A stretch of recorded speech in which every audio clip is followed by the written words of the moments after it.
There we go. Yeah, I'll go. Right, so we should be live right now. We just got that 30 seconds to wait until we can see our own stream.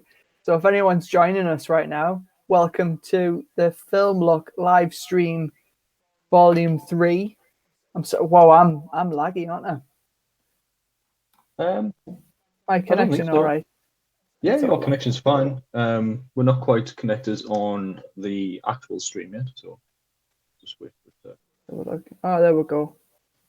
Double check. Oh, we've actually, there we go. We're in. And Genesis Moss here. Hi, Genesis. How are you doing? How are you finding life post-COVID or mid-COVID, should I say? Are you getting any films finished? Any started? When are you working on your next Ghostbusters short? And Vegard's here as well. And Teddy's here as well. Hey, the crew's here. How are you all doing? We're just setting up on so yeah, we're almost there. I'm double checking it on me, making sure everything's okay. It looks fine on mine. We're about 30 seconds delayed altogether. We're good. Yeah, it looks good. Looking good.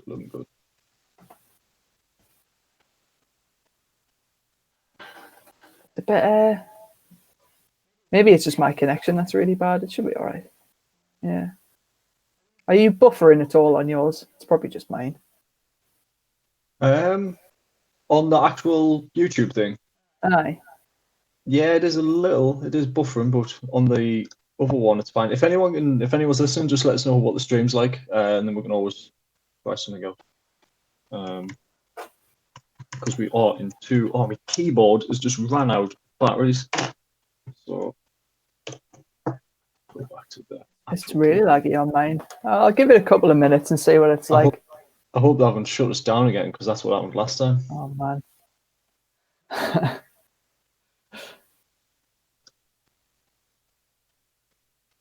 I could lower the bit rate.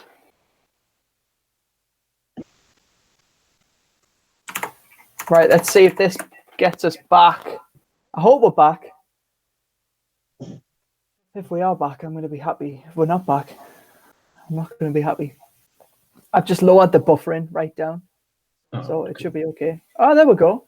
Oh, right. Okay, so I've lowered the bit rate. So our faces aren't going to be as clear, but it should stop the buffering. So if you guys have any problems with it, let me know. And I can get it sorted even more and go even more potato quality. I'm recording on my laptop, which doesn't have a very good webcam, because I used to use my phone, but it started to overheat quite a bit. And I can't find my webcam. I don't know where it is. It might be in the loft. Yeah. One day we'll actually be both in the same room. Yeah, that'll be a lot easier. And we'll be able to live stream in 360, which will be good. Oh, everyone's saying it's much better. That's good. Oh, that's good.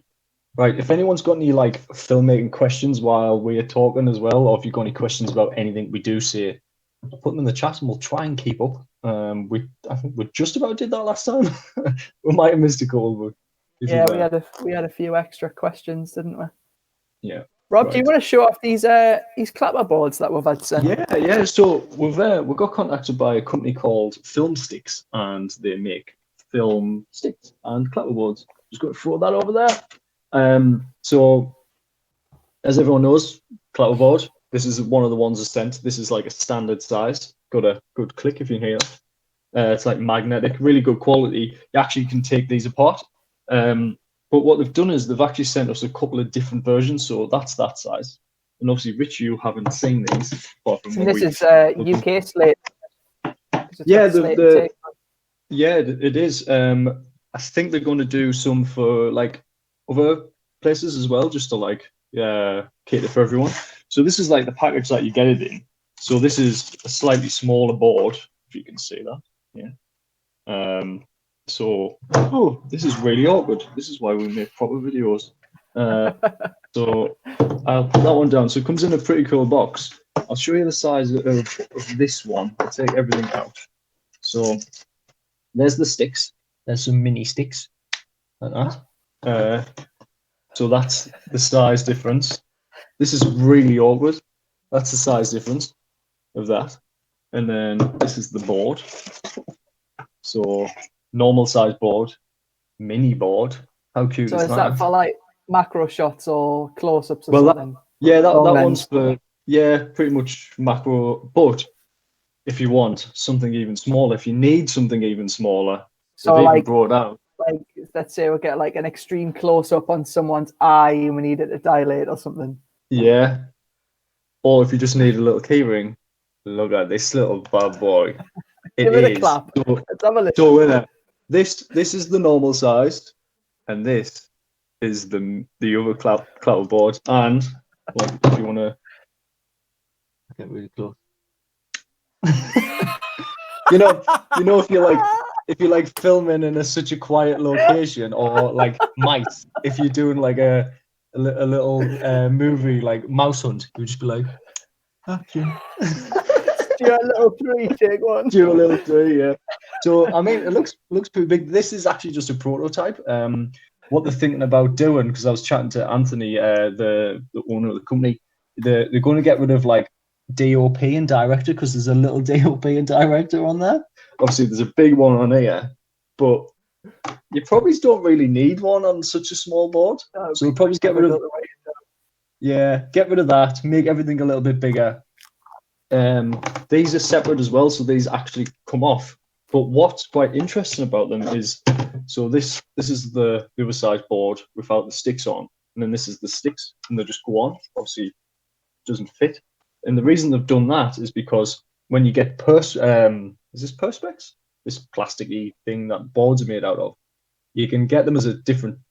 This is 3mm. But when you order 3mm, you could get 10 and 20% more or less of 3mm, because that's just what this comes in when it's made. So they've had to make these the biggest size. So all you need to do is like put a bit of tape on there, 2 bits of tape, and then you just kind of slot it in. And that's how most boards are. Because what they want to do is you could just buy 1 sticks, but then keep buying a board every time you made a film. Buy new boards, right. Yeah. 1 board. So it just comes on with friction, does it? Is that the idea? Yeah, so that should give you the tape as well. So you put the tape across, but any kind of gaff tape works. And then there's like little pouches so you can store them. Because we've had boards made out of this, and they've actually, cracked some of them, just because that's what happens to them. But yeah, that's the full size. And then this is, like I said, this one's just a prototype. I don't know how much this one is, but I'll be posting out some pictures tomorrow, and I'll put some links to all of this. But I was thinking, Rich, because we actually haven't really spoke about the video. Where do I put this? Like, we could do how to slate, and then all of the different types of slate, because obviously we slate in a different way to others. Obviously, UK and US. We custom slate. There's a question actually. Vegard says, "What's the difference between UK clapperboard and others?" So there's the UK and the US are the 2 major clapperboard systems. Mm-hmm. So the US is probably what most people know, and they have scenes, and they have scene, roll, and take. So your scene would be, say it's the 4th scene, it would be scene 4, and the first shot would be scene 4, take 1. Then you would do scene 4A, 4B, 4C. And that's where you get that creative thing of like C up, or 4 apple, 4 banana, 4 C word. And then you've got the UK version, which is slates instead. So they have slates and takes. And slates are just numbers. So anytime you do anything different, so if you move the tripod, if you move it around, change the lens, anything, the slate just goes up and it's just numbers. So you'll see on UK productions, it'll be like slate 400, take 1. So some of our friends who do a lot of second AC work, they obviously use the UK method because they're from Britain. Now, we had them on for 60 seconds, and because we storyboard every shot with letters, we asked them to do a mix of everything, which they were quite annoyed with at first. So we do, what is it? We do a slate, which is a number that just keeps going up, which tells you how many shots there are. And then we also do the scene. So we do 2A, 2B, 2, 3. And then we also do a take. So when we're clapping on our productions, it's like slate 43, take 3A, take 1, bang. It makes more sense though. like does every make other more sense. method, like the other methods just don't make sense. I mean, if we ever have to do like a big production and someone's running that whole end of like slating us to UK, yeah, we'll do it their way. But for now, we'll just do it ours. We What I'm like going our to do chance to refer to the storyboards, don't we? yeah, what I'm going to do is I've actually got our links to the products that they've got. Like it says, this little nano one is still only a prototype, but you can pre-order it. But with our link, you get like 10% off. We haven't made the video, but it's class, isn't it? Look, that's me hand, and that is the board. Joaquin says Pixar's a Bug's Life clapperboard. Yeah. So what I'll do is I'll put the link to the nano stick. So if you wanted to have a look and you want to pre-order one, it is there, and I'll put the link to the other website, and I'll put our discount code because they've kind of hooked us up with a discount code, which is cool. Genesis says he has the El Cheapo one from Scamazon. He calls it. Yep. We bought a few from Amazon before. Yeah, we've got them. Yeah. And what we're also thinking about doing is we know someone who customizes clapperboards. He's actually probably closer to Rich. He's right around the corner from him. And we're thinking about getting a custom board made, so that'll be with our logo actually somewhere on the board, the film look actually engraved onto the board, and maybe a different design or something. Maybe it's an orange board. Oh, an maybe orange not. board would be good. Yeah, I mean, I wouldn't mind getting off about that. Yeah, no. I mean, I wouldn't mind getting like a mini orange one just for the novelty of it, but like, it's so cute. Yeah. We'll get those All right, sticks painted orange and black. I'll do these links and then people can get it. So, I know, if you want to answer some questions. JH Cool says, "Hi, how you doing, man? How you doing?" He says he does a SD card number first, then he does the scene, then he does the shot, then he does the take. So it'll be like 001, 3A, take 1. Mm-hmm. Yeah, we've done stuff like that before. I think Rob and Opie, they write down the card, don't they? It's like A001, 002, and then they tape it at the back, and then they use that tape to like fold over the SD card when they're finished using it. Which is really handy when you've got people doing that, because it just takes the stress away from like us. Yeah. Genesis asks, what do you guys think of newer products out there? 48-inch slider and love it. Mate, we've got a bunch of newer stuff. We bought these C-stands, actually. They're from Newer, and you can take the legs off them, so they're really easy to transport. We've bought a bunch of them, and I've recently been using them to hire a blanket up to use as a bedroom Foley studio, and it's coming really handy. Like Newer, they make good quality, solid stuff, especially for the price you pay. They're not going to last as much as like the Pro kit. Like when you compare the Newer C-stand to like, say like you went on one of your mates' shoots and he's got like a proper Pro C-stand, and you can tell the difference. But for like us, zero budget, super low budget filmmakers, like they make some quality kit. Yeah, I've just ordered my niece a ring light, because she's doing like beauty stuff, and obviously ring light, you can put your phone in the middle and then record yourself and do all that, and it's, you know, overall exposure. It still hasn't come. Like, it's been 2 weeks from Amazon. I know things are not so good in the world, but so yeah, new stuff. Ibex says, why are they traditionally black and white? I don't know. I think it's just a contrast thing. I think you just want to be able to see the board. I don't know why they're slanted or things like that. If anyone knows the origins of the sticks, let me know. But there's some that have colours, don't they? Yeah, I mean, I think some of them have like, I thought they were more broadcasty ones with colours on, because it's like broadcasty colours. But I mean, the clapperboard's been around for over 100 years, which is like crazy. It's still one of the most important pieces of equipment, and it's one of the pieces of equipment that goes from indie filmmaker, student filmmaker, all the way up to like Avengers films. Yeah. I mean, they've got like a screen on. They've got like a digital screen, and it's like counting down and things. But it goes even further back from indie and zero budget filmmakers, because the clapperboard is also just like if someone was having a cinema dressy up party or something, someone would have a clapperboard. Like it's like a fun because novelty thing. People know, like, as soon as you see one of these, I'm not really big. This is just a really tiny one. If you see one of them, you go, "Oh, that's filmmaking." And I've actually had people ask and go, "Oh, I actually use one of them. I thought that was like yeah. a weird thing. Like, what does it actually do?"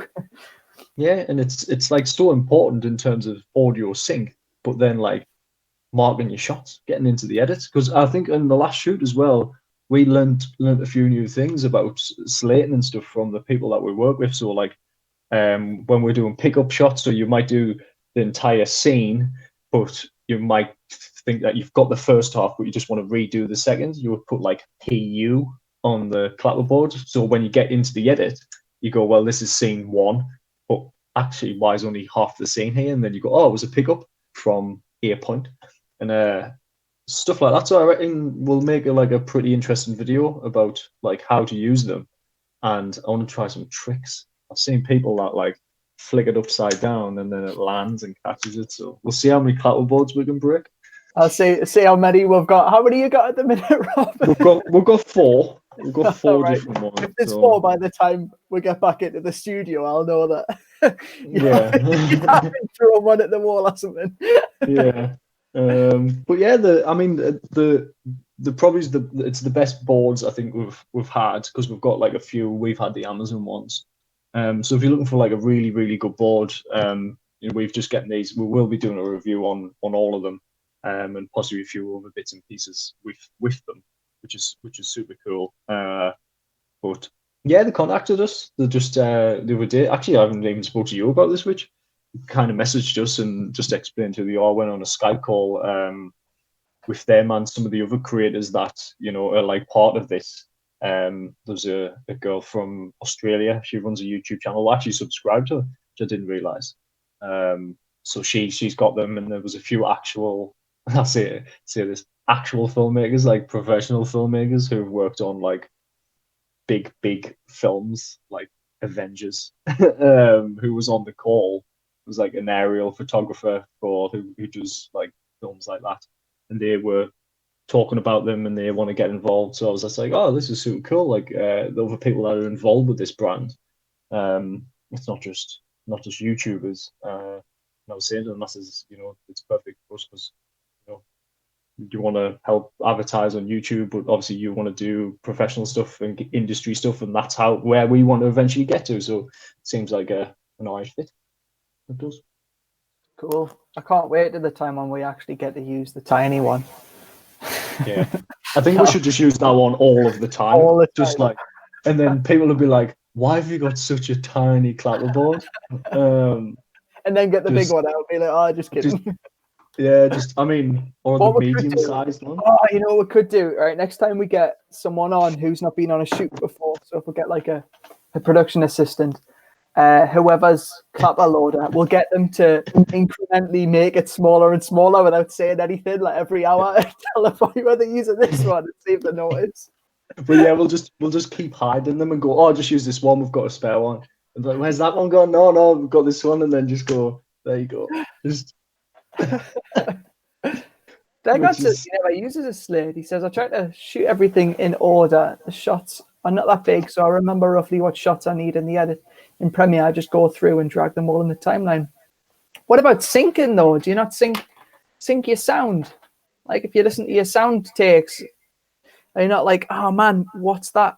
Is that not scene 3A, take 4? And then put it together? I use colours on it. We use for colour grading. Oh yeah, we've used a colour chart before for a few things, but if they're not like super accurate, or the colour chart stuff on the sticks. Not the one we had. We had like a little card, didn't we? And I think it's not fully accurate in terms of like technical stuff. Because what you can do in DaVinci Resolve is like select the little board and the colours, and it just matches them up, and then it automatically like syncs or puts it to a standard, especially if you're shooting like flat or raw or whatever. we've never really done much of that. So. Yeah.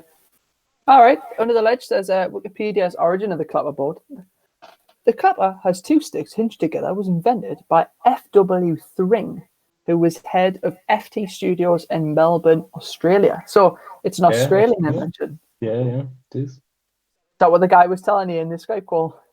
Yeah, well, one of the other people that was that were part of this, they wrote like a document about the history of clapperboards, and we're actually trying going to get it just to have a read, because I think it'd be really, really interesting. Like, it's a clapperboard, but there's a 100-year history of it.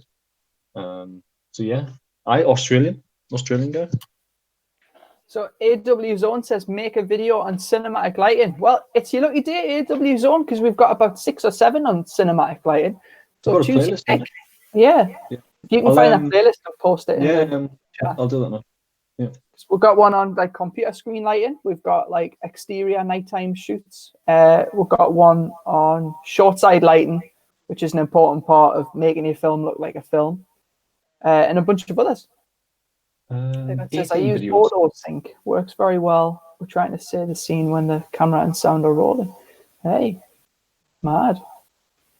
Yeah, we've got 18 videos on various types of lighting. So some of it's just diffusion, some of it's like interview lighting, but then other stuff is when we've been using the light, but we've like really tested it in terms of cinematography.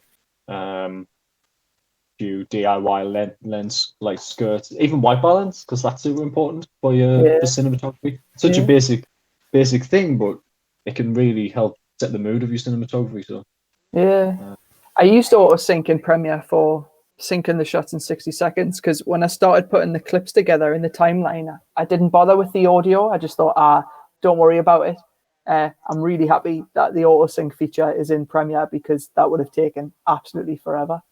Did Jack just give us £2? So it says, Jack, £2, clapper department on the next short, boys. Yeah. Well, I don't know what your surname is, Jack. Do we know you? Do we not? Because I know a couple of Jacks. Is it not Jack Abernethy? Oh, a sound guy, because it looks like his profile. Jack. Hi, Jack. Yeah. How you doing? We'll let you use the mini one. You'll have to work your way up to the big one. Like, everyone starts at the bottom, and then choose for the £2 though. That's amazing. Brian says, usually for me, I sync with thumb click and say what the scene is for keeping the audio and cam matched up. Yeah, I mean, whatever works really. Like, we've used just clapping before. I know that when we were shooting Corpse, I didn't have a clapper loader because I was doing the sound. And so I had the pistol grip for the thing. Rob would be like rolling, and I would just go like this, slap on the back of my neck, because I only had one hand. And by the end of that day, my neck was, well, it looked sunburned, that's for sure. Yeah. So Callum asks, how long should I dedicate to visual effects for a short 10-minute film? It's got a few shots that I could do, but I fear without setting a time frame, I'd be perfecting it for the next decade. You know what you could do, Callum? Try it out until you think you could convince someone else that there aren't visual effects involved. I mean, that's where you want to get with a visual effect. You want to get to the point where either someone goes, oh, wow, that looks absolutely amazing, or someone goes, what visual effects?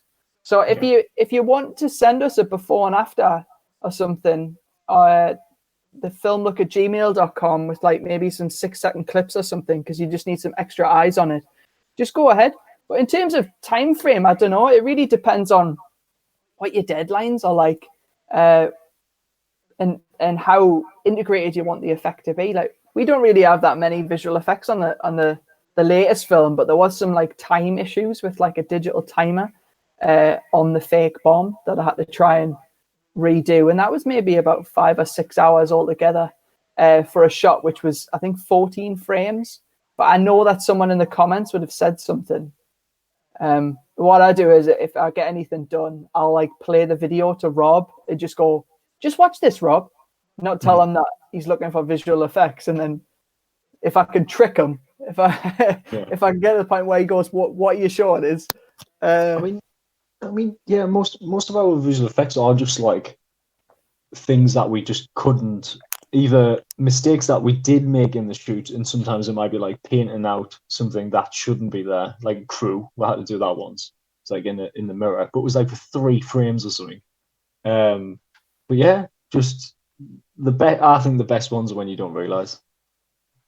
So unless it's like a cool like spaceship and lasers and that, like, well, so lasers yeah, on them. that's obviously not real.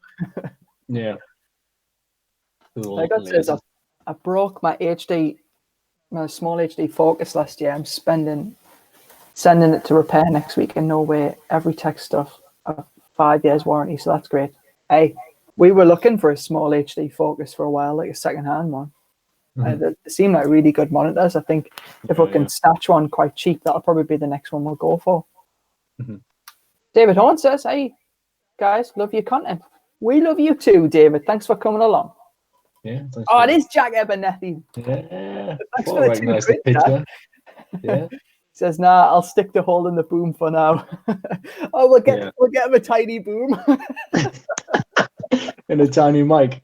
We really just need to just make like when we do advertise this, we need to make like a tiny film. We've got that tiny little Canon camera. We do, yeah, the little USB. We just need like, we'll make tiny us, and we'll put like squeaky voices on. Yeah, squeaky voices, and just like we've got to do something in terms of like when we're advertising these. I'm not too sure when these are actually due to come out, but I know they're, like I said, pre-order. So because I think loads of people will be getting like these little ones. In terms of even just like I said, just like a little present or something. Yeah. Tiny little board. Brian says, just working on Demonized now, and it's easy but harder to make convincing that they don't pay attention to it. It's a difficult one because you've got visual effects that you want to be impressive, and then you've got visual effects that you want to be invisible. But there are some tricks to visual effects that you can do to try and embed it a little bit more. If you want to send it over, go ahead. Like we'll have a look at the befores and afters. Because in terms of Demonize, obviously that has been done a few times, so it's probably just like try to do something new and fresh with it, something that you might not have seen, or just make it as seamless as possible. I seen it there was a behind the scenes description of how they did. It's not Demonize, but something that I really liked was on Blade Runner, the original one, and Rachel. It described how because she's always got like an orange light in her eye, or it's part of the lighting of where the set was. And the way they described it, I was like, it's something that we could probably try in terms of like make a video, and it was just eyes because the shot had contact lenses in, didn't they? Well, one lenses in. Yeah, one of them that actually shot through a piece of glass, which then reflected better onto her eyes and like put it at an angle, so it was like bouncing off the glass and then onto her, or shooting through the glass. I've got it written down somewhere. I've saved it, so I could give it a go sometime. Just for something a little bit different. So. But yeah, send anything over. Show you guys a tweet of a 1-second video I did yesterday with a Christmas ornament and a lot of boredom. All right, yeah, we'll check that out after this. Thanks for sending it over. What was that on? Was that on the gram? Twitter. Twitter. Oh, Twitter. I was on Twitter. Murders S says, hey guys, I'm from Tanzania. I don't think we've had someone come in from Tanzania before, so you can be the official Tanzanian of the Film Look. Yeah. He says, best peaceful place in the world. To be honest, you guys are very important to me because you teach me a lot of things without paying attention. God bless you. God bless you too, Mirza. Yeah. Thanks for coming along and joining us here at the Film Look community. I'm going to Google where exactly Tanzania is.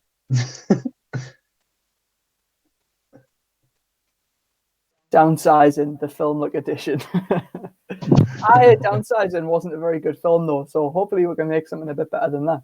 It was okay. I watched it and should have been funnier, and it just really wasn't. So David says, did you guys ever use the microphone tip I give you with the bright gaff tape around the end, about an inch up, so that you can see it if it dips into frame? Yeah, we did. Let's have a look. I got it here.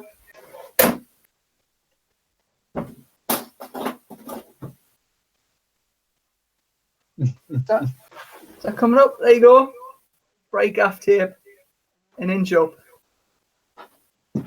Your stream is like a potato. You what?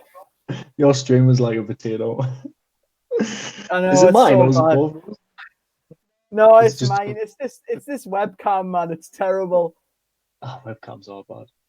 So thank you for that, David. That was a really good tip. Movie Making Media says, hi guys, do you know a good site to find awesome science fiction LUTs like Star Wars or J.J. Abrams Super 8 LUTs? Work from a T3i?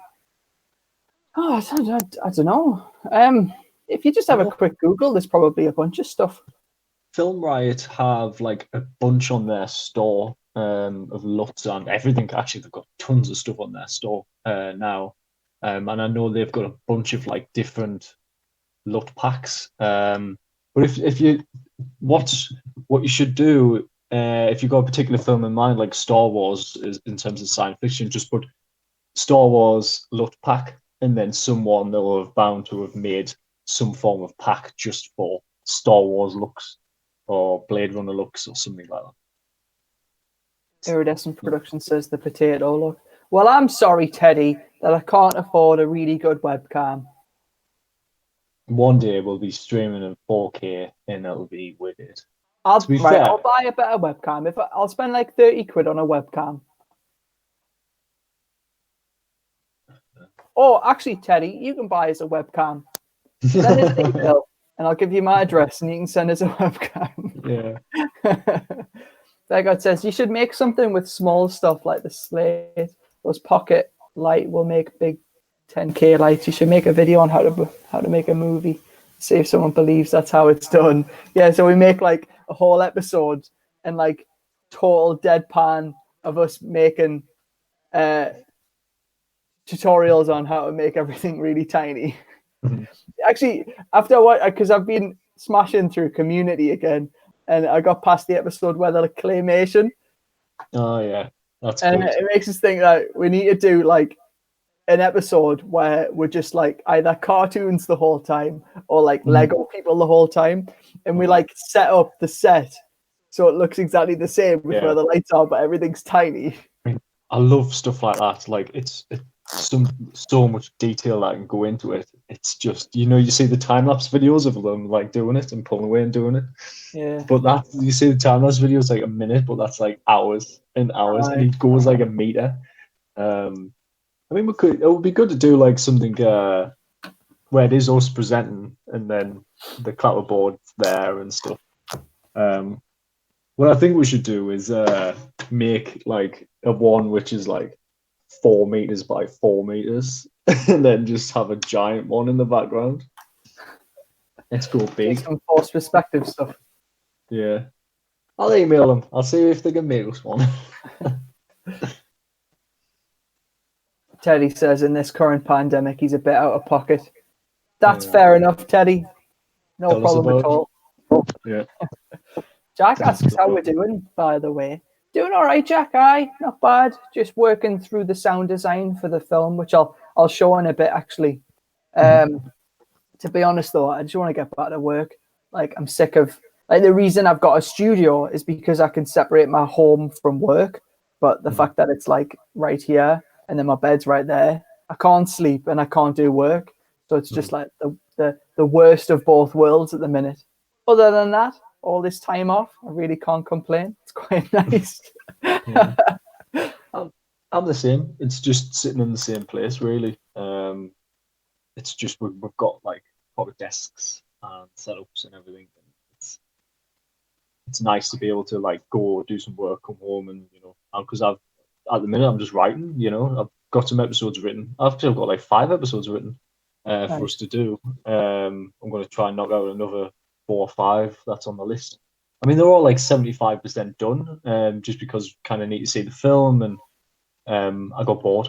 So I got the main bulk of like a lot of them down. Actually, I'll tell you which ones I've got so far. It's difficult to write an episode when you're not like ready to then shoot it straight after. Yeah. So we've got like the making of video of this entire film because it's taken us about a year. So it's just going to be snippets of like all of the production, but in terms of a timeline. And the way I want to make that video is like the film's, about two people trying to defuse the bomb, so they've got a time limit. And I really want to add the suspense into this, so it won't just be, here's what we did, but one thing after another. Try and make it into a bit more of a documentary. But I got I got in the bit of just like coronavirus happened, and I started writing about it because it was like, right, Richard's at home, he's doing this, I'm here doing this, and I thought some like a few little bits that we could do for that. Then I've got things like filmmaking rig, so basically just breaking down the rig setup, and that'll be a mixture of like alive, actually building it and talking through the decisions, and then ones where it's like close up. At the Aperture MC light, which I've got somewhere, I do have it home with us. So Aperture MC, just reviewing that. But it was just we need to put it into a few more different scenarios and like see what it really does. I like it. I had a good rant about the app and how it disconnects all the time from the Bluetooth. Yeah, the app is absolutely atrocious. Like, yeah, it's just it slows you down. It does unlock loads more features in terms of this light, but I just don't like apps. I never have, and I don't think I ever will. It's just you've got to be on your phone. And there is a paragraph that I wrote. It's like even if you're on set on your phone changing the light, it still doesn't look very professional being on your phone. So, I think it's okay for certain productions, but I don't know. It's just that might be just my preference though. In terms of we used it on 60 seconds, and it was like the only things that slowed us down throughout that whole production was apps to change light. Yeah, and that was it wasn't just this light. We had a practical light. Actually, we had this bulb behind us. It's the one from work, and that's connected to an app, and then we had to change it. But every time you like turn the light off and the aperture one, it loses connection. You've got to connect back up and things like that. And it's just that is the only thing that really slowed us down. Then I've got when it turned off, it like we had a bit where we just couldn't get that light to work at all. And usually that would be okay. We just replace it with another light or like gel it or whatever. But it was a physical light that was a prop. And when it stopped working, the whole production had to stop for like, thankfully, only like 5 minutes. But that was the most stressful 5 minutes of those 3 days. There's still 10 people standing waiting around for this to happen. Yeah. Like, and it's still not right. Even like actors, you like, because you go, if you know how long it's going to be, you go, right, actors, you can go away, sit down for however long. But it was only 5 minutes, but it was a long 5 minutes. We didn't know it was going to be 5 minutes. So, yeah. Like, it could have been all day. Yeah. But luckily, we got straight back on it. There's actually a really cool clip in the BTS of when it happened. And there's two Liam, who's one of the main characters, and Ed, who he's always part of our crew. They're both singing. They are, and they know all the words to this song. And then someone just went, right, everything's set, and then they just stop. Everyone sits down, gets on with it. Lights go on, and we start. So it's a really good clip of like people were having a downtime because we were trying to fix something, but then everyone got back to work when it was fixed. So that's a cool clip that we'll probably use that one loads when we make some videos. I've got a script breakdown video, and I know we have made this one before, probably twice, but I've figured out a different way to like present it and give more information, because I think the other ones has been like breaking down our script. So we had this, and then we had costumes from this, but it kind of gives tips of organization, which we have done before, but kind of like where to get stuff, and what you should get first, and just things like that, and beg, borrow, and steal, and a few little bits of advice. And it kind of came across a little bit different, and it's 6 pages, so it was quite a long one. Other episodes, so DIY lens case, which is something I've been wanting to do for a while. So it's just the lenses we use, but we've added focus rings on. But actually getting something sent, and I don't think I can tell you, Rich, not live anyway, because I had to sign an NDA for it. So I'm not telling you now, but it's something that it's a product that it's coming out, and you'll look at it and use it, because we're going to get one sent at some point, and you'll go, why hasn't this been out for ages? And because I was on the call, it's same guys who do the film stuff, and I was on the call to them, and they said this, and I was just like, I've heard this before, you know, when people say, why wasn't this already out? You go, well, was it really needed? But he told us, he showed us what it was, showed us the video after I signed the NDA, and I was like, yep, this should have been out ages ago. It's going to make things a lot easier, and it means I won't drop something, and I can't tell you what that is, but you know what that is, because I've dropped a couple of them, and it'll stop us from dropping them. So, yeah, we're getting something. I can't tell you. I've just realised I've got the NDA like in the documents, but something's coming out. That's all I can tell you. Right. Something. So sorry, audience, but something cool, and yeah, it's just it should have been already out. So, and it's not too expensive, which you call it. I'll go through some questions. Yeah. So Joaquin says, in your experience, do you think the short film festival route is still a good option? Would you be better nowadays to try to gain audience through the internet? Maybe both is the key. Well, we started the channel because we wanted an audience. We wanted to build up a platform where we can share our films with a community and share what we've learned, and then hopefully other people have share what they've learned along the way, just like what the gent before did with this idea, which was absolutely genius. Putting a bit of tape on the end of your mic, so when it dips to the boom, you can see it. With film festivals, it's a good way to get to know local filmmakers and get to know organizations, things like that. But in all honesty, we can really only tell from experience, and it's not like we have 1 million subscribers, and it's not like we've put a film into a festival and then suddenly Steven Spielberg's been on the phone. So both take time, both take money, and both take a hell of a lot of hard work. So you could pretty much go down any route. If you wanted to do traditional filmmaking, film festivals are going to be the way to go. But I think putting stuff on the internet is kind of just, it's a given these days. Not a lot of the smaller film festivals require like exclusive premiering of your films anyway, because everyone knows you can put stuff online. It depends on what you want to do, because we're filmmakers, but we're also YouTubers, and it's the YouTuber side that brings you success through the internet. You can't just only be a filmmaker and expect to have an audience. Like, there's plenty of people who just post their movies online, but without having a face and without having regular content, no one's going to subscribe. So if you want to be a filmmaker on YouTube, you also have to be a YouTuber. Yeah. Genesis says, you guys think with the price drop of the Pocket 6K, a 4K price drop is on the way? Yeah, probably. It always happens that way, doesn't it? It's always that. It already has, actually. The 6K has been dropped by $500, so it's about $2,000 now, £2,000. Right. Just in the last week, they've dropped $500 off it.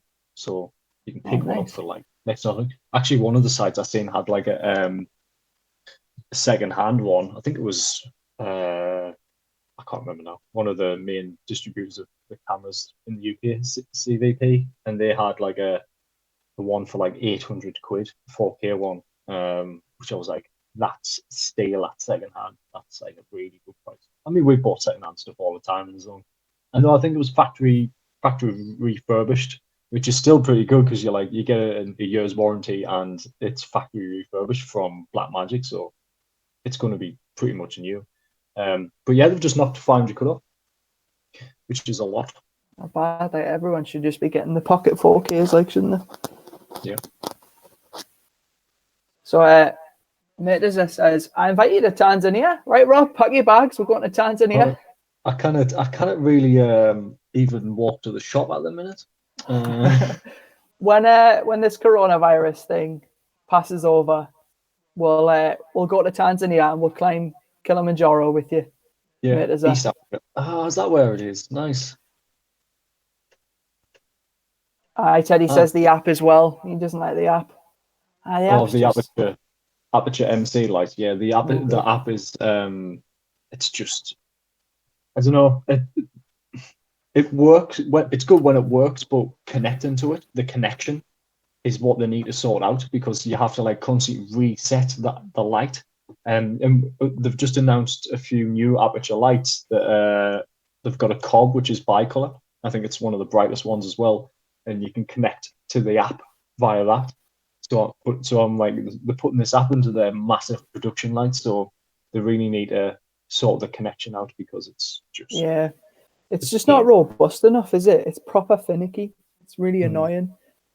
And then the moment you lose connection, you've pretty much lost your light. Like, we were using the app only capabilities of the light, so it would have been fine if we were just using the inbuilt software, but it's not inbuilt. Like, you have to use the Bluetooth connection to unlock everything, which is a bit strange, because really it should, like, it's like we used a police car mode, and with the app you can change how fast it flashes and if it's a double flash or a triple flash. You'd think once you've done that, the light itself would save that as the new preset for it, but it doesn't do that. It's really annoying. So you've got to pull your phone out every time you want to get that light back in the same way. It's just a bit silly. Vegard says, have you seen the new Canon camera? It has some crazy stuff like 8K RAW. I think lots of other cool stuff. I want that camera. Do you still use the original A7S? Yeah, we still use the A7S Mark I. It's doing us proud. We used to use Canon cameras, and if Canon finally started competing again with the likes of Panasonic and Sony, and certainly Blackmagic, we'll definitely consider it in the future. But that A7S is still an absolute beast of a camera, like, and it's doing us well. The new Canon one does look really good. Like it says, it's got 8K like RAW and all of that, mirrorless bells and whistles, but it's taken them 4 years to just put 4K into a camera. Well, now it's 8K apparently, and I'm just like, it's probably too late for them. You know, it's going to take them a while. They needed to get in the race. Like, they were winning with the 5D, and then they make like the C300, and they didn't bridge the gap between them. They made the 5D, which was a good photography camera with some good video, and then they go high-end, almost cinema, and it's like, why aren't you building something that, like, you know, mid-range between them both? Yeah. And then it's like they're competing with themselves. I'm trying to find bunch the of price fools. on it. Yeah, I'm trying to find the price on it. Oh, so whoa, that's it might do 8K, but it's $3,500. 3,500. And is it a DSLR? Yeah, DSLR. Oh, wait, there's a couple of different prices. I don't think it's properly. And if anyone knows the price, from what let us know. But from what I'm seeing, you might as well just buy a Sony A7R Mark III, and it'll be cheaper. Mad. I got to ask 2 questions. What's your favorite YouTube channel for filmmaking? And do you agree that the movie gets made in the pre-production and planning, like on the big Hollywood movies? Favorite YouTube channel for filmmaking? Oh man, there's a few. D4 Darius comes to mind as number one. Like, not just because he's a great filmmaker, but he's a great teacher, and he just seems like an absolute stand-up dude. Yeah, he's just done a studio tour of like his room. Right, very nice. A little studio, pretty good. But yeah, definitely him. And then, I mean, Film Riot back in the day was obviously the big one. I dip into Film Riot every now and then. But whatever you do, I wouldn't comment on Film Riots, because now that they've got such a massive audience, they've got a few very toxic people in the comment section just trying to ruin everyone's lives. Yeah. Which is a shame. It just comes with popularity, doesn't it? Like, Film Riot for me, but what I'm excited about Film Riot, like, I think I watched all of their videos to a certain point, and then kind of that's when we started our channel, and we've moved on. But I'm really excited for them to move away from the YouTube stuff and show us what's next. Show us Ryan Connolly making his feature and his Hollywood films. And if people start complaining, saying, "Oh, now you're not showing low budget stuff, and you know you're not helping like young filmmakers, you're just showing how successful you are now," so let him. He's provided 10 years worth of educational content. He's allowed to then go and show what he wants to do next, because he deserves to go and make a feature. Imagine if he stayed micro budget for 10 years. Yeah, like I understand if you've got like hobby filmmakers who are doing that, but like this guy wants to get his film on the big screen. Like, I think it's really cool that we've essentially got this 10-year documentary of this guy and his brother and his sister, or his brothers and some of his friends, like becoming like big Hollywood people. Yeah. Like that's going to be a treasure trove of education when he finally gets his film like on the big screen in Hollywood, and we all go see it, and it's going to come up directed by Ryan Connolly, and it's going to be like, we watched this guy when he was making DIY PVC shoulder rigs. Like what is going on here? It's amazing. Bastion says, any tips on creating music for a horror short film? We aren't musicians, but well, you are. One thing I did, well, I certainly can't write a score. One thing I did for the Asylum Groove was turn the music into like a horror version of like a classic track. Would you be able to pull that up, Rob? And stick it in I'll find that now. Yeah. And it's a way of making like a really delightful, nice song turn into like a really sadistic, sinister version. If you think of like Tiptoe Through the Tulips, the film Insidious, changed that into something that was like really demented. So if you want to use existing music, try and find something as happy and delightful as possible, and then use this YouTube tutorial that we made to make it a bit more horror. I've just stuck that in the chat. All right, wicked. So far, I haven't had any problems with Sidus Link. The mesh works fine with working with multiple lights. It's a good thing that you've not had any problems with it, because we've had nothing but problems with it. What device are you using it on? Just for like in terms of phone or tablet or whatever, and then we can kind of, because we're using it on Android phone, and originally it was only out for the iPhone, so I don't know if they've optimized it for that, and it took ages we had the light before the even app was out. So I wonder if that's a problem. Yeah. It's like a dodgy Android port. Now, God says he's got a GH5. It says my GH5's got 422 10-bit colors, and he loves it. Great for color grade. Now, rather have that than 8K. He says good colors before pixels. Yeah. I think the Sony A7S is that's the thing that's going to get us, is like it's not 10-bit, and I think that is going to just be the standard in a little while, especially 422. Ours is only 8-bit, and you can tell, in some instances. I think that's the one thing that lets that camera down. We could put it out to like an Atmos and get 4K, but it's still only 8-bit. So what's the investment? You go, should we invest in a monitor and just get a sharper image, or invest in another camera and get 10-bit, or even with the Blackmagic 12-bit for like £1,500? Well, now that we've shot on the A7S for a while, there's a lot of stuff that I've heard about higher end cameras that I would like. So like high dynamic range seems like a mint thing, just for like if we do end up playing it in a cinema at a film festival or something, having that bigger res and better color is going to do the job. But then also like the fact that it protects highlights more, so we can the dynamic range means that you can shoot more extreme, and it's way more forgiving. Whereas like now we have to make sure that nothing gets blown out, and like the recovery process is more difficult. It's almost like shooting an image which is already processed rather than being able to do all the editing. And I think with the film that we've just shot, something like 10-bit and having more dynamic range would have helped a little bit on some of the shots, because when people say this film, there's one main light source over a table, and then the whole light, the rest of the room's dark, and it just falls off. So if the person goes further forwards into the light, they were getting brighter. Certain props were shining a little bit more. And I mean, I think this is probably one of the best things we've shot in terms of the films we've made. But yeah, I mean, I don't think it didn't need 4K. It just looks good anyway. We still get comments from Corpse. We do. Yeah, that looks good. On a 550D, 600D. Yeah. And it was like all you did was you put unsharpened mask on it to make it a little bit sharper, and you graded it well. Like you didn't push it too far. And the big thing that makes that look good is the fact that you've got like nice locations and costume and makeup on the actors.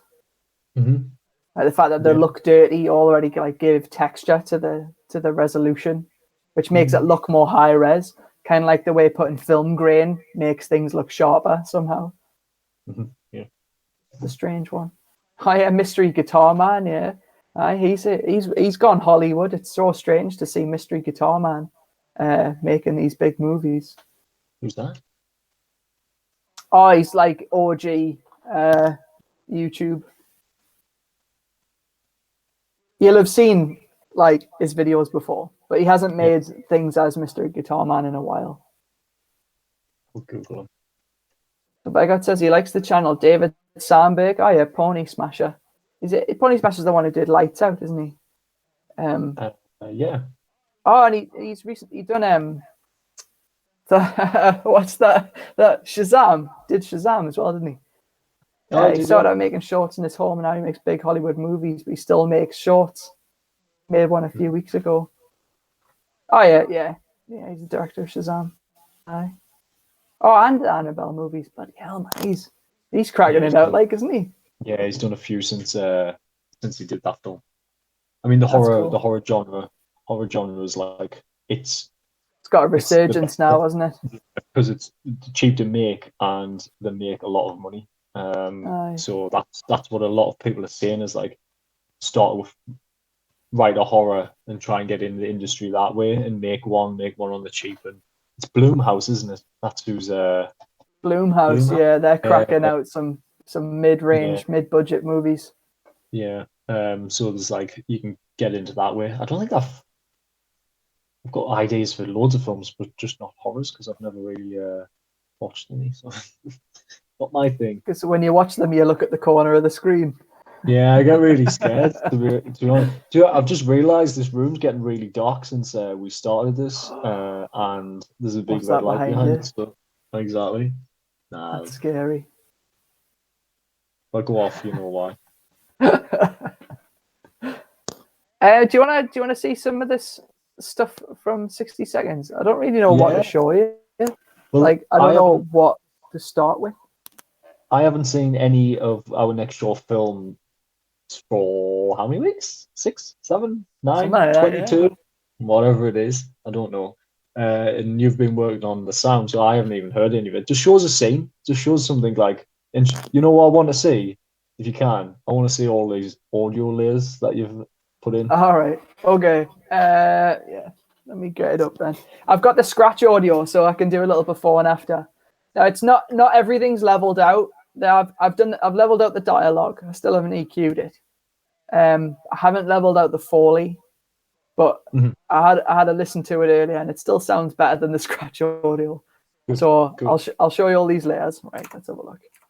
Actually, if Jack's still here, he was our sound recordist on the film. You want to hear the sound you recorded?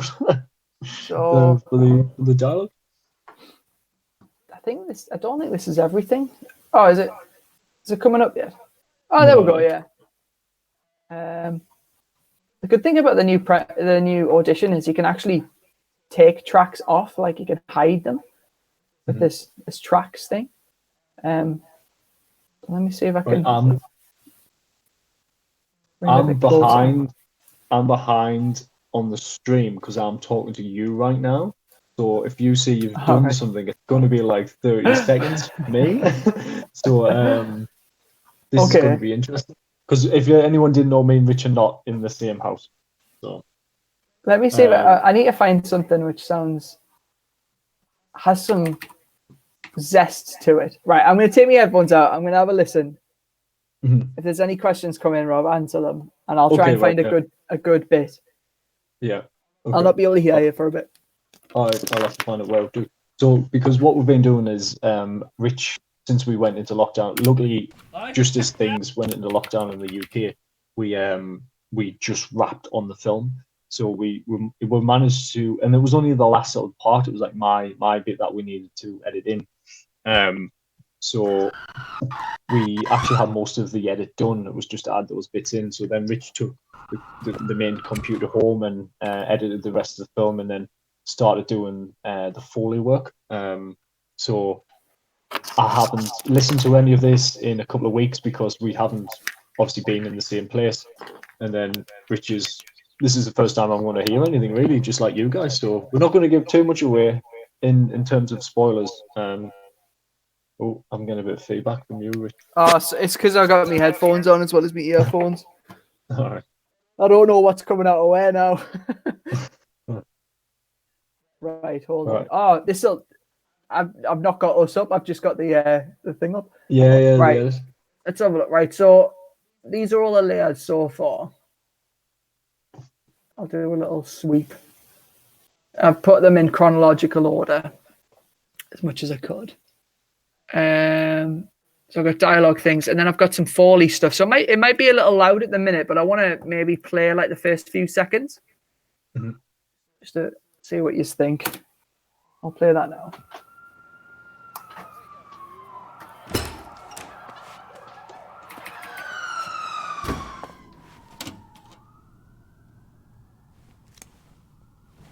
So just let us know when you're playing, and I'll turn my mic on here. I'm like 30 seconds behind on the screen. This is really, really weird. Right, I'll leave it like that. It's not going to work very well because like I've got it here. Oh, so there's the intro.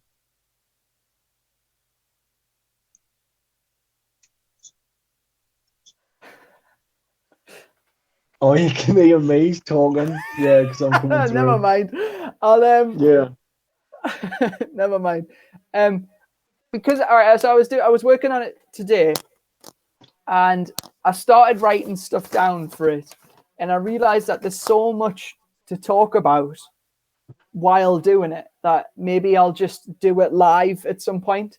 So if anyone's interested in me just doing a casual like sound design edit as I go along, just trying stuff out, and then people can ask questions along the way, I'll be able to answer and like talk about loads of stuff. Because like today I added just a little splash of reverb on all the Foley, and it just makes everything like embed together, because you add a bit of reverb that simulates the room, and it's like, well, it all has room sound to it, and it sort of like glues it all together.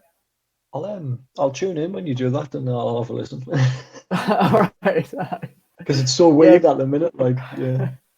Well, I've got like a screen, I've got laptop, I've got headphones there, and I can hear myself talking, but I've like thrown them away.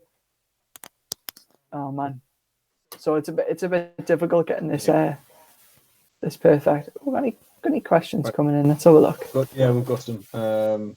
Matthias says I'm using a Sony FS5 II with an Atmos Shogun 7 12-bit RAW in a budget cinema camera setup. That is pretty good. And what I like about that camera is you can pretty much, it's just all bells and whistles, and you plug a monitor in like that, and it unlocks even more. You could be shooting on that for years. You could, and you wouldn't need to upgrade. Oh, do you want to hear the before and after of the dialogue, actually? Because I got the dialogue mixed. Right. Yeah. So I'll play it now. So don't talk, because you'll talk over. Okay.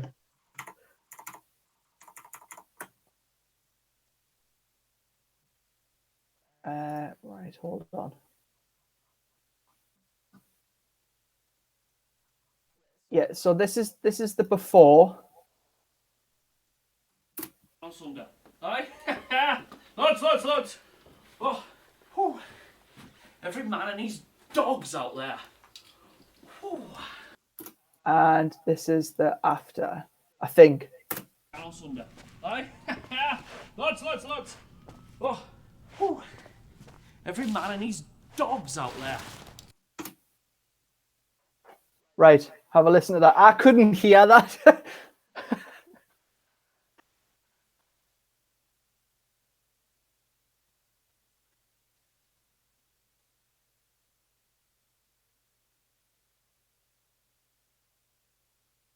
Did you hear that? Right, you can unmute now. Yeah, I did hear that. Yeah, it sounds class. It does. That's really weird because I've got to wait. It's not that far behind.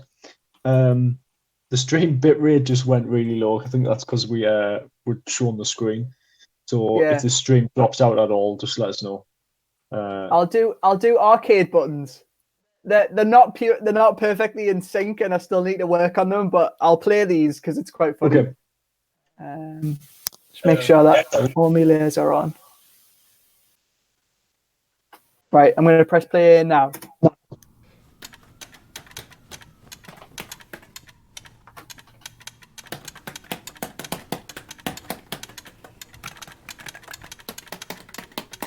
I'll do.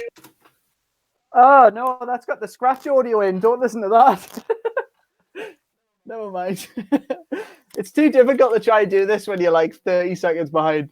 Never mind. All right, let me change it back to the live stream. There we go. Yeah, I'll probably start that tomorrow because I just need to click live and then start chatting. And I just use my normal headset, so I'll not be like, there'll be no face cam or anything. It'll just be chatting as I go along. It says the stream's bitrate is lower than recommended, so we could up the bitrate. I'm not sure my internet will handle it. Like, all right, no, it's all right now. I think it's just because we're switching between stuff. Right. Like I've seen some like live streams and they've got like must have cameras everywhere and they must have like a board in front of them, camera 1, camera 2, camera 3, and it's just like a full studio setup, just like right in front of them. I like to do that in the actual studio one day. We'll just walk around live stream and just like point at that camera. That would be cool. How many layers are working on there? I don't know. I think like 90. But a lot of them, I've got them separate. Like I could consolidate them and put them on the same layer. I just made it so like everything is on a separate layer. Not like every single sound, but every object is its own layer. So like there's some coffee cups and there's like 2 sounds right at the beginning and 2 sounds right at the end. And that's on one layer. But then there's other ones where like a door opening is like 4 layers in one. Because it's like you've got like the sound of it opening, but then it's like not punchy enough. So then I added like a kick drum sound effect to go underneath it to put it in. This is all stuff I really want to talk about. Yeah, definitely do like a live stream of it. We'll be doing, I'm sure we'll be doing a video as well of like a breakdown or whatever. Talking about all of the different, I mean, it'd be good to talk about like all of the different choices and stuff and how they're evolved over what the idea was, because I think with this film we can really go into detail of the sound design. It's not just Foley, it's actually design and specific objects. You know, the door was just Foley, but we've got like the fake bomb devices, which is a design. Like, what does this particular fake bomb, sound like? So, right, questions. It should be canny. I did a crash session the other day. So a crash session with Foley is usually that, like, you know, like you're banging plates together and you've got a sledgehammer and you're basically making a mess. I didn't get to make a mess, but I figured I would record like all of the objects that were on the table getting pushed off the table for like when the thing happens at the end.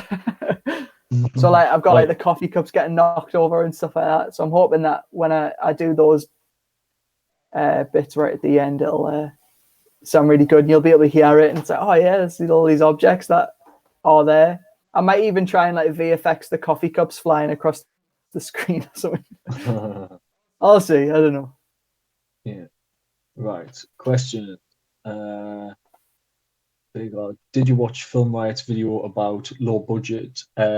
What's low budget from all levels? It's super interesting and crazy that someone can spend $500 million on a movie. I think I didn't Did I watch that one? I think I did. And I think the reason he made that video is because he was sick of getting asked that question. What is low budget? And sick of people criticizing him, so saying, oh, well, you make low budget stuff. Like you say, oh, for us to do that, but then you go and spend 20 grand on a film. Yeah, of course he does. Because he's made the $20 film. He's made the no dollar film. And I think people haven't, they don't want him to like progress. There might have been fans of him for years and they just seem like they don't want him to progress. You know, he was at their level at one point and now he's past a lot of people. It's just put hard work in. Like, let him do. I hope he has a $500 million to make a movie. It's a lot of money, that, isn't it? That is a lot of money. That's a lot of coffees right there. That's a lot of money, that. Like, I mean, that must be like Avengers level. It is, so. Yeah, I think so. Mm-hmm. So Pranav says, do you guys use a light meter for lighting films? If so, which is the best budget light meter to buy? We've used light meters in the past, but we don't have one. We usually just tend to use lighting ratios based on false color readings on the monitor. It seems to get us 95% of the way. I mean, yeah, false color is just like the new light meter, essentially, the new tech. I've always wanted to get into light meters, but I find it really difficult just learning it myself. I would love to like go on and someone be able to teach us. I think at uni someone did like half an hour on a light meter, which was like pointless, absolutely pointless. But light meters come from when you didn't have a monitor, so you'd have to measure the light in order to. Like, it was all guessing work, wasn't it? So a light meter was there to make sure that your guesses were as accurate as possible. Yeah, I mean, they still get used highly today. It's just so you can turn up to a set, you can read the light levels. You know, if you're doing a location regularly, you can read the light levels different times of day, which is super handy. So you can write all that information down. When you're on set, you can go, before there's any actor in any camera setup, you could actually set up your entire scene. Light. But most of the time, you're going to have a camera set up. You know, it's very rare, unless you're renting something for, say, a week and you want to set up the day before you've even got the camera. You could probably just about get there with, or you could set up the entire lighting setup with a light meter. But I think the majority of the time, most cameras have just got false color now. Maybe it's film. If you're shooting on film, you probably, even though you can put to an external monitor and everything. But yeah, I mean, people still use them. So Brian says, just a little short and finishing part 2, and the audio was key. That took longer than anything. I was surprised how much needed add into the atmosphere. Yeah, like going from the scratch audio to the production audio, and then putting some EQ and compression and leveling it out really does make a massive difference. It's kind of like when you've been looking at your footage and it's ungraded for so long, and then you slap a little color grade on it and some contrast on that, and it's like, oh, is that what we were looking at this whole time? This looks so much better now. Yeah. It's weird. Someone's asked a question about some anamorphic lenses. I can't even find the name. And I've just realized the anamorphic lens that he's talking about, they messaged us. So we get emails from companies asking if we want to review products. And they emailed us. I emailed them back, but they didn't get back to us. So that's a bit annoying. I'll find that email. Hopefully they're all right. Yeah, because it was like a new company who brought out I think a 50mm lens. I've only got one, but it's like the cheapest anamorphic lens you can get. I'm sure it's still like $600. But it looked really good for the price. That's really cheap. We just use a fishing wire on the back of our lens and it seems to work. We've called him JJ Manuel. Yeah, it's for manual lenses only. And JJ for JJ Abrams. It's like in a broken lens adapter. So from the Sony to the Canon lenses, we've got a com light, and that broke. So we didn't even glue it in. We blue tacked it on.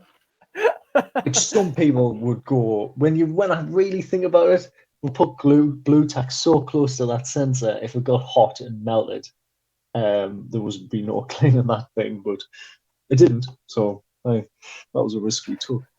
I mean, I would love to shoot on true anamorphic, but you would want a camera that can shoot, squeezed footage and properly do it. Yeah.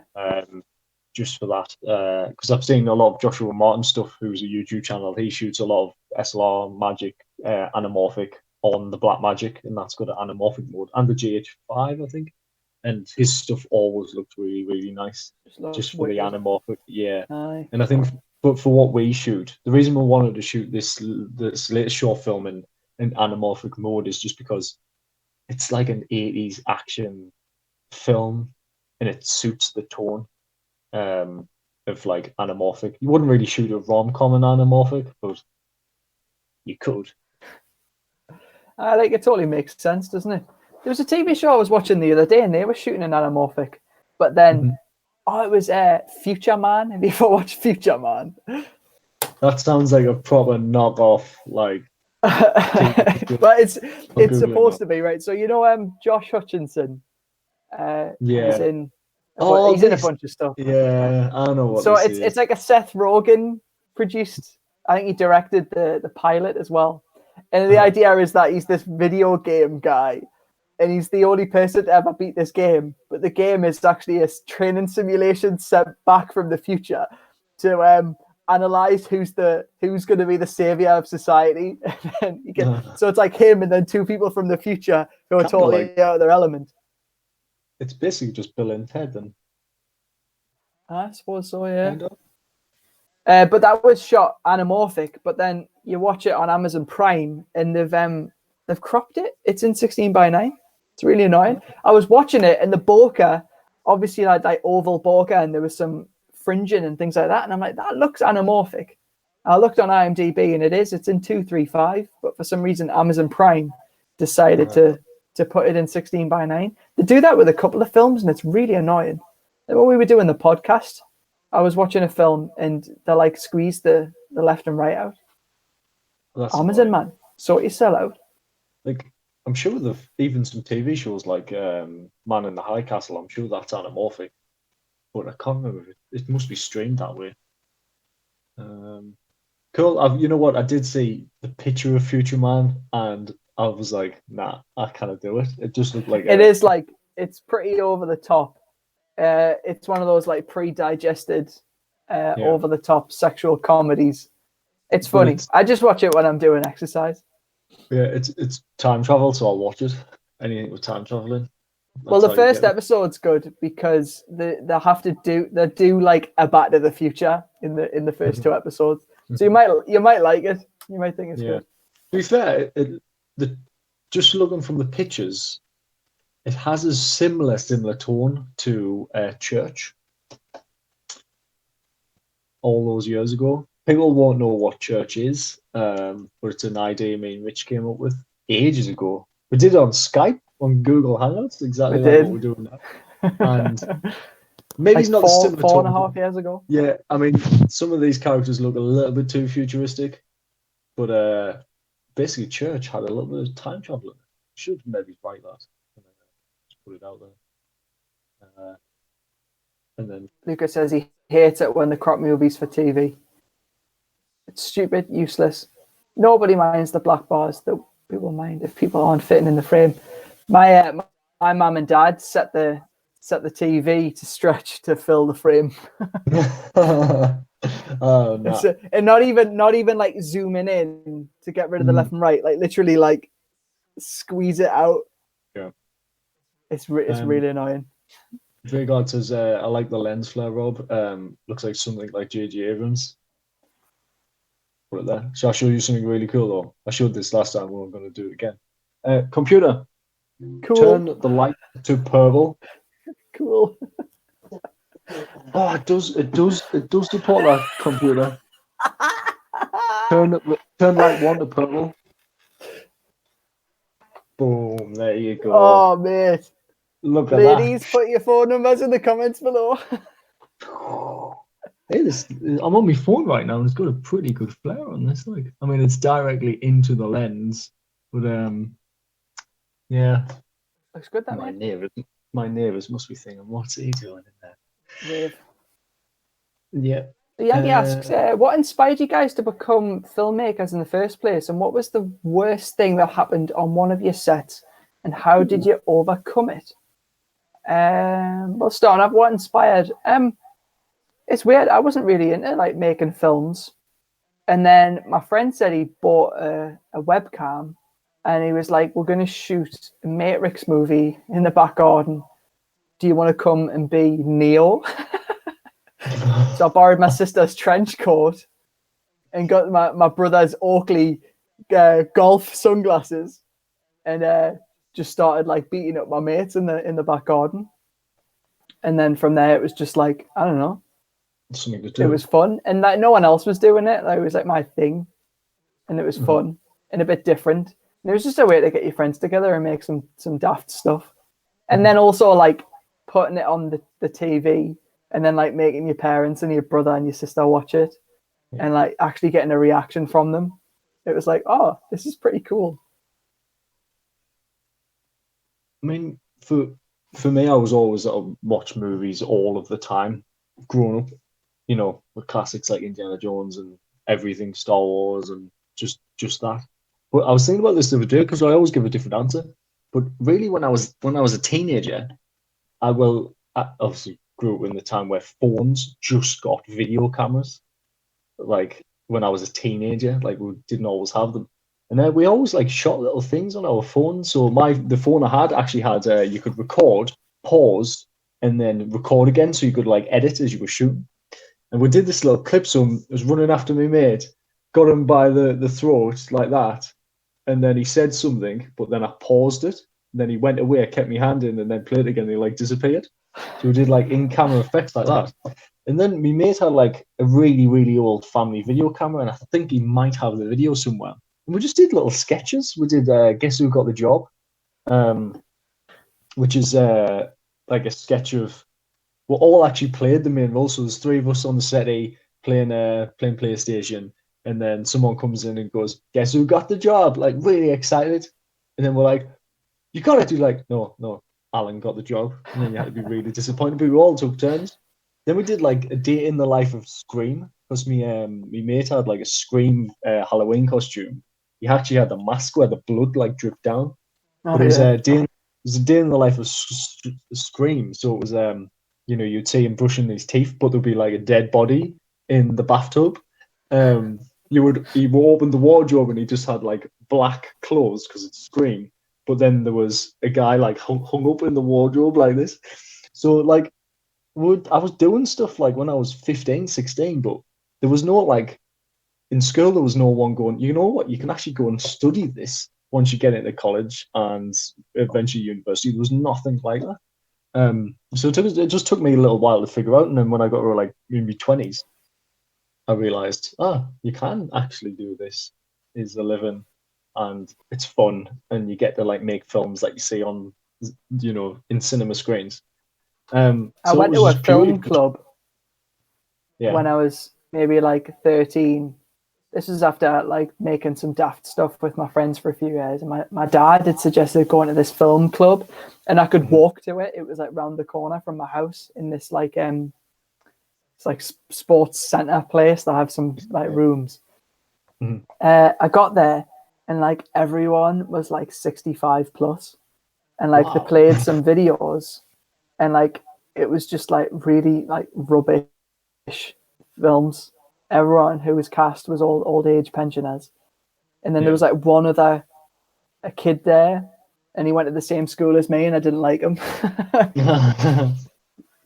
So they were like, you had to sign up and everything, and they were like, oh, this is the last thing for this season, so we're going to be back in the summer. So I think there was like a Christmas break or something.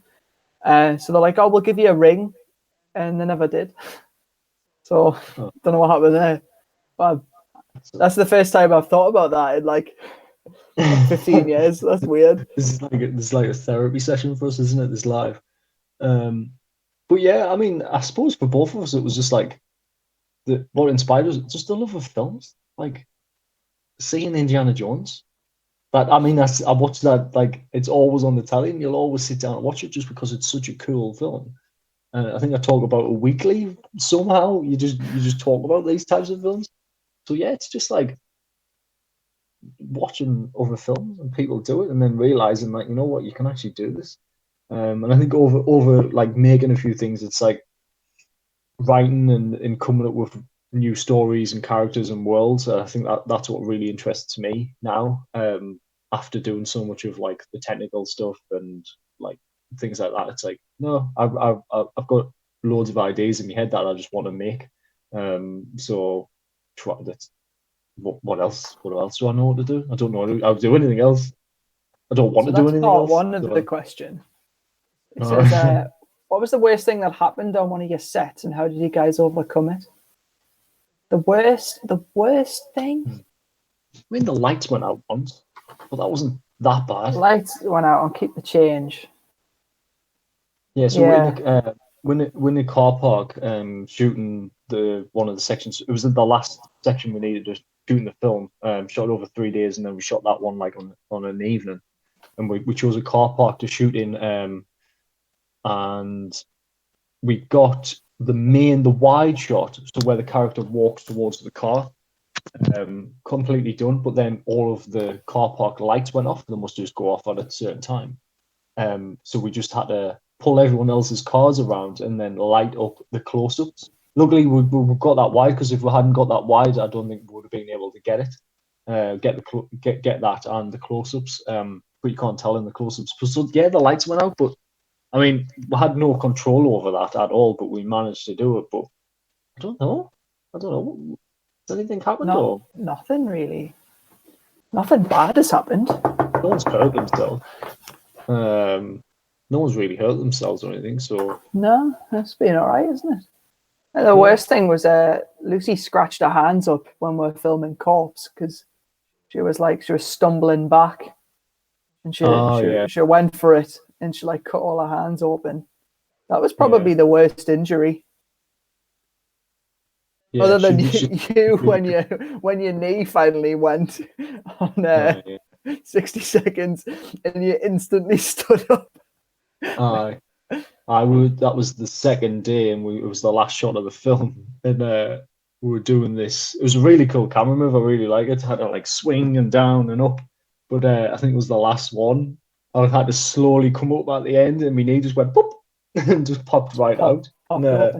Yeah, and but other than that, to be fair, that was nothing really bad happened on that. That was the worst. It was a good thing we had the 15mm rods to make a splint for your knee, because otherwise you would have we couldn't take Rob to the hospital at that point because we needed to keep shooting.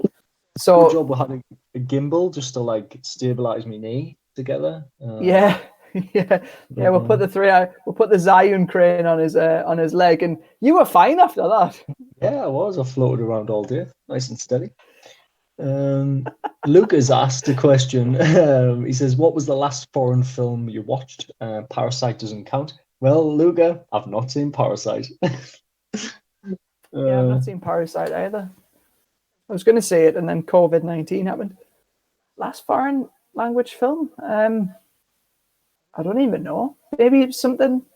My Neighbor Totoro that we were going to do for the podcast, but then we were like, whatever. To be honest, I really didn't like that film. This is my review of it. Someone was on drugs while they were making that. Yeah, they were definitely on drugs. I think in terms of the last one, I don't know. There's a couple on Netflix that I've saved because I actually haven't really been able to concentrate at the minute, like watching films. And a lot of people have actually said this, just with everything else going on in the world. Just like your attention span shot. Yeah. So I've saved a couple of foreign films because anytime I do watch a foreign film, you have to pay so much attention, read subtitles, and you kind of just fall into it. Lehem, which is definitely a film I think we should do for the podcast, the French film. I remember watching that for the first time, and I was so engrossed in what was happening. The reveal or whatever it is, the thing that actually happens at the film.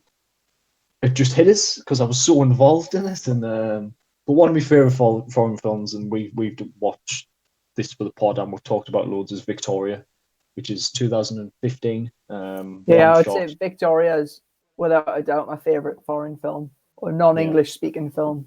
Yeah, so some of it's in English, but It's, if you haven't seen it, everything about it's one shot for 2.5 hours, and it's not a gimmick. It's one shot for 2.5 hours, and that's not the best thing about it.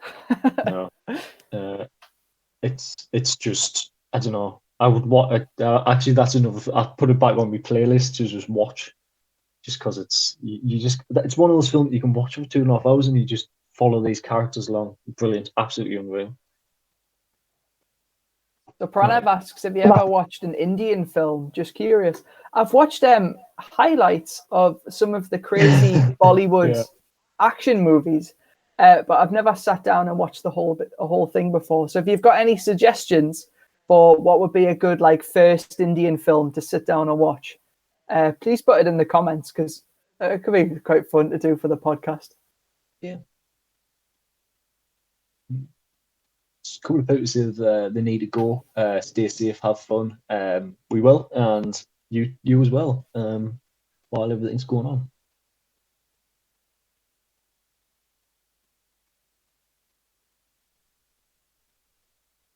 Vigard says it gets demotivated when he watches films from great filmmakers. I lose all hope of filmmaking, but I love when I watch bad things and I think, hey, I could have done that.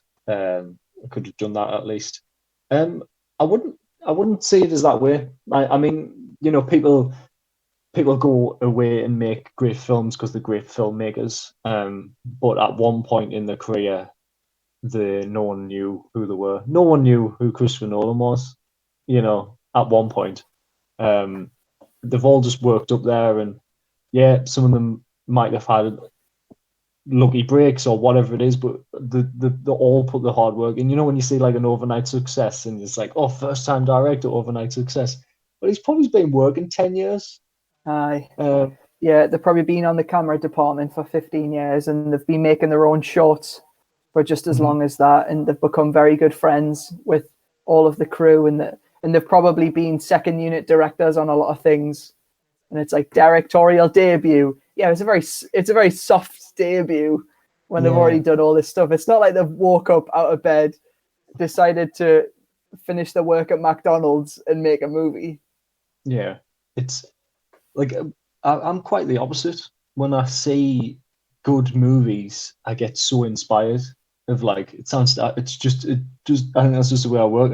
I get jealous, and I hate the people who made them. I'm like, God damn it, you've thought of this really good idea, and I wish I had thought of that kind of thing. But when I watch something, I'm like, yeah, you made that. I'll try and get to that level. I watched Fleabag again recently, which is a British TV show, and I think it's one of my favorite TV shows of all time. I think acting, writing, everything about it, and that makes us want to make stuff. It does, because that's so good. And I don't know how that works in my brain, but it's just, I suppose it's just motivation, isn't it? If you haven't seen that TV show, it's top 3 TV shows right now are Fleabag. This is not in the normal order. Community and Friends. Oh, Better Call Saul, man! I'll make it 5. Mate, have you watched the newest season of Better Call Saul? Yeah. I've got one more episode to watch. I just watched. Are you all caught up? Yeah, I'm all caught up. Right. Spoilers. I just watched the episode with the silver emergency blanket. Yeah. And that whole thing, and as soon as I watched it, I turned my computer on and started doing the sound design, because it was like, did you? Yeah. There's some films which I feel like I need to give up as a filmmaker. Interstellar was one of them when I watched that. Oh yeah, I mean, Interstellar is just ridiculous. I watched that and it's just like, what's the point? Like, we've hit the pinnacle. Watch the making of and behind the scenes, and you'd just be like, what is the point? What is, the sets are just unreal. The amount of stuff they built. Don't watch any behind the scenes of Skyfall either. That'll just be like, how is this even possible? I didn't even know movies were made this way. The amount of people that work on it and put sets together. In Skyfall, they found the perfect location. They lost it, and we've got experience of that. But they just went, you know what? We'll just build it in a studio. And I'm like, oh my God. So anyway, sorry, Better Call Saul. So there's movies that make you want to give up, and then there's movies that make you want to make stuff, and then there is movies that you watch and you go, I can do better than that. Yeah. Like on the podcast, whenever one of us is like, oh, we could do this and that and this, it's like these are just people like us making stuff, and I mean, they've got the resources, but it's all about the brain, really, isn't it? Yeah. One of the latest films we watched on the podcast recently was Pan's Labyrinth. And the first time I'd seen it, you've seen it twice, Rich and Christian seen it a few times. And in terms of storytelling, it's terrible. It's a really, really bad written film. Yeah. Like the structure's awful. Like there's no like motivation for the characters. The plot's there's no stakes. No stakes, and it's spoon feed you. The performance direction is like really weird and odd, and just plot holes throughout the whole thing. Yeah, maybe we should do a video on it. Yeah, the production of it though is unreal. The set designs, the costume, you know, it's all really, really good. It's the perfect Disneyland segment, but for a film, it's like all the stuff that makes it good, you could just put in Disneyland, and I would appreciate it way more. But like, yeah. I mean, the sound is like, whoever was the Foley artist on that, like, just it must be deaf, because everything's out of sync, and everything is like really weird. Like when a rock touches soil, it doesn't sound like you're sharpening a knife. It just sounds like soil. And it's like, oh, but we need to make it sound a bit more beefy. It's like, well, all right, you might as well, like, if someone picks up a rock out of soil, you're not going to put a gunshot there, are you? Just daft. Ever seen Insomnia? I don't think I've seen Insomnia. No, there's a couple of people who said they've seen Victoria. Good. It's everyone should watch that film. Lucas says strongly recommends Two Popes, which is a British film basically, but less than half as in English. I've heard that's maybe good. It's on Netflix. Is that with Sir Anthony Hopkins? Yeah, and that other guy who's in stuff. I can't remember what it was called. Should we wrap it up then? We're almost on 2 hours, yeah. Oh God, yes, we are. Time flies when you're answering all these questions.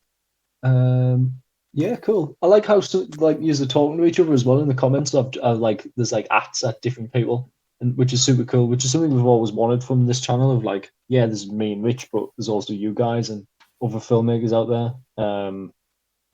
And we get asked questions of like, how do you meet other filmmakers? Here, you can, I suppose. Well, I really want to get back to work. I'm really tired of not being able to sleep and not being able to work, and like feeling guilty that I can't get a full 8 hours in, but then on a weekend feeling like I want to go outside and do something. It's weird. I wish I was furloughed, because then it's like guilt-free. Guilt-free, you actually had nothing to do. Yeah, exactly. Like I am being paid 80% of my wages to stay at home and stay safe. Yeah, I'm the same. I'm not getting like the 7-8 hours in of work. It's just like it feels weird. You know, there's motivation for like an hour, and then you just like, then there's nothing. Then another hour, there's another motivation. What I've been doing is just like leaving my computer open and just like doing a bit of work, and then going away, coming back. Same thing. Yeah, because focus, I think at the minute's being difficult, but I suppose as long as we get those, I think as long as we chip away of what we're doing, I think it sounds like loads of people are in the same situation in terms of motivation and doing stuff. I did see a post the other day. It was just like, if you don't have your side hustle like complete by the time this is all over, is it worth it anyway? And I was like, you can just go and do one, like whoever wrote that, because it's not that like there's so much going on. So yeah, I'll be looking forward to kind of getting back to work and then like not getting into a routine, improving things and changing things, and then working on what we need to do to get this film out and get some episodes out there. It's a strange one. I've been trying to just give myself an hour at a time. So it's like, right, I'll do this. I'll do it for an hour, and then usually if I've done it for an hour, I'll keep going. But it's getting started. That's the trouble. Yeah, really. That's same with me. Like, because it's kind of just like we've got this what feels like an everlasting time to get something done. Like without like I work very well with deadlines.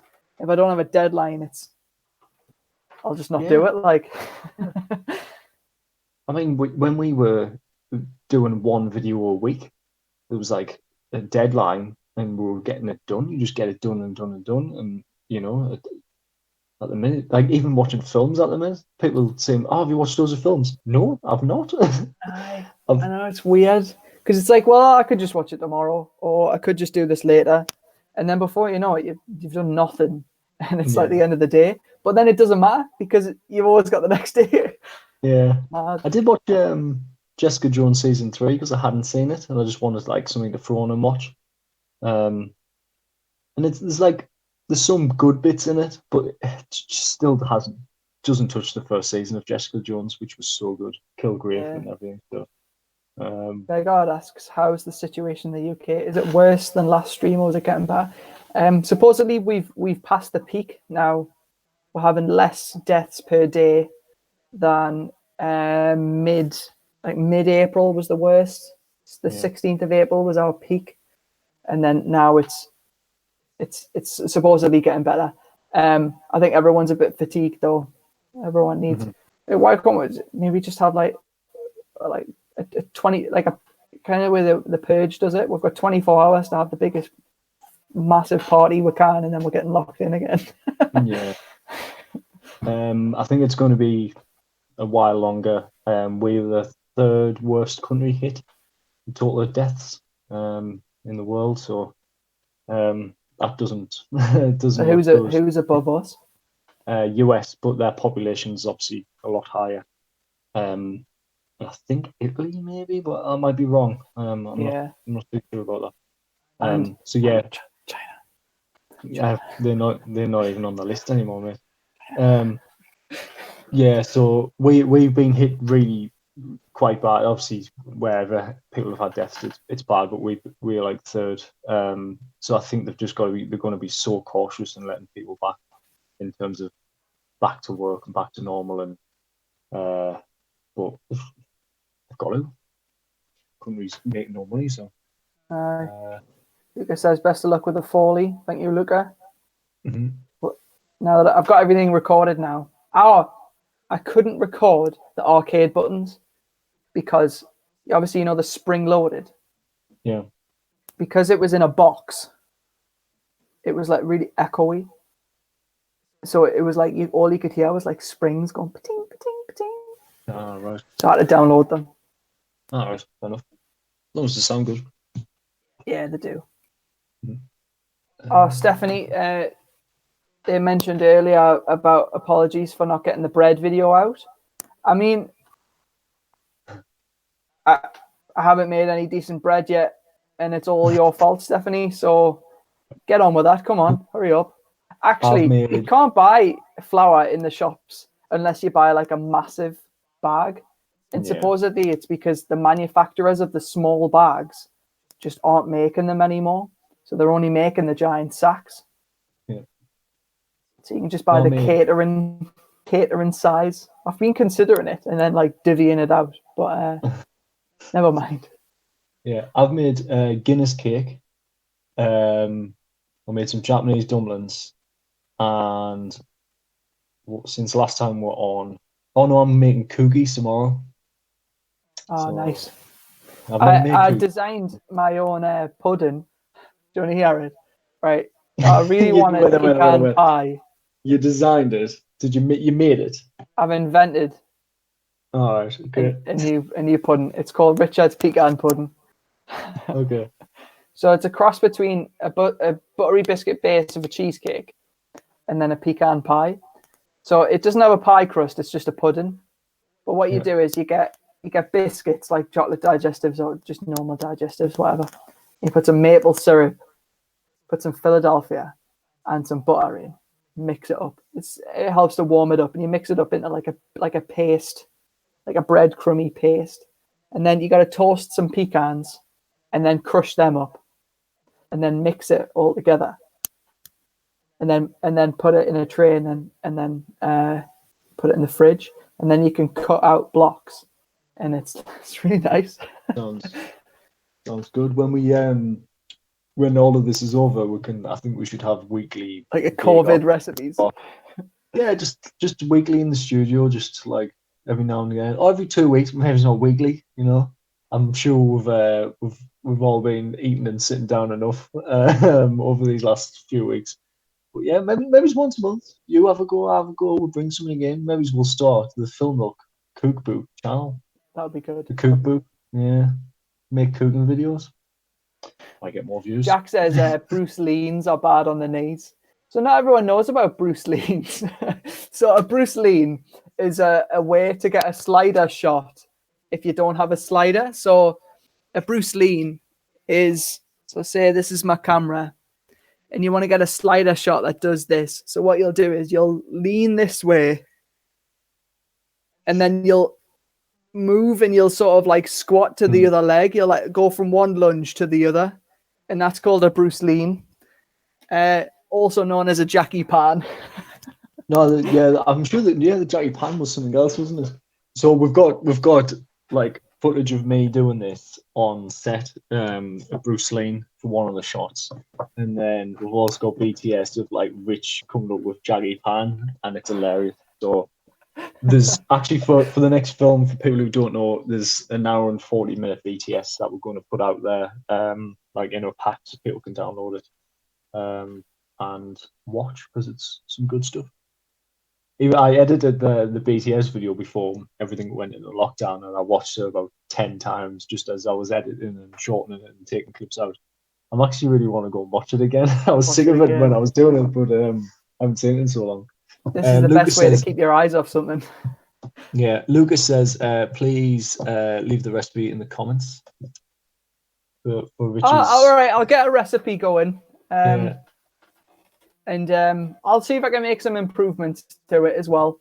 I want to see if I can like crisp up the top or something, like a pecan pie would. What I might do is get a pecan pie recipe and then alter it for like Ricardo's pecan pudding. Sounds good. Did you know the Americans call it pecan? A pecan pie. Some of them pronounce it pecan or pecan, but they call it pecan. Pecan pie. Well, Americans, you're wrong. That is completely. Did I ever tell you the story before we leave? Because we're all getting on to 2 hours. When I went and ordered a latte, and the guy went, "Don't you mean a latte?" And I was like, "No." I was like, "The latte." It's how you say it. It's how the Greeks said it. It's like it's a latte.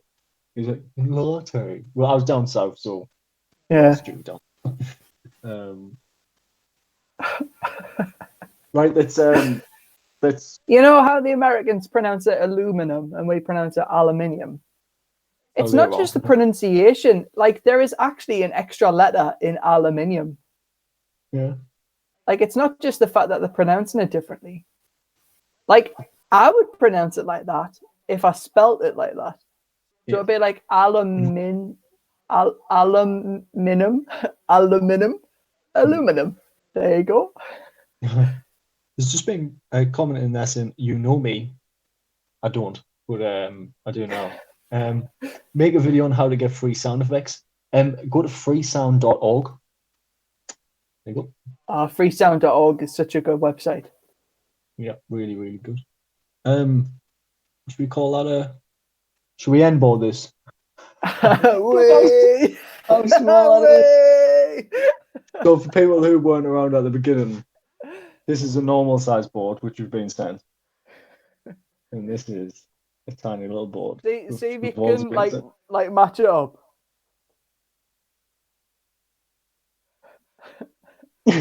But so almost. Wicked. So Yeah, mate, there's I'm gonna bored be- it. Yeah, I'll onboard it. Right, onboard. And scene, stream live, take 2.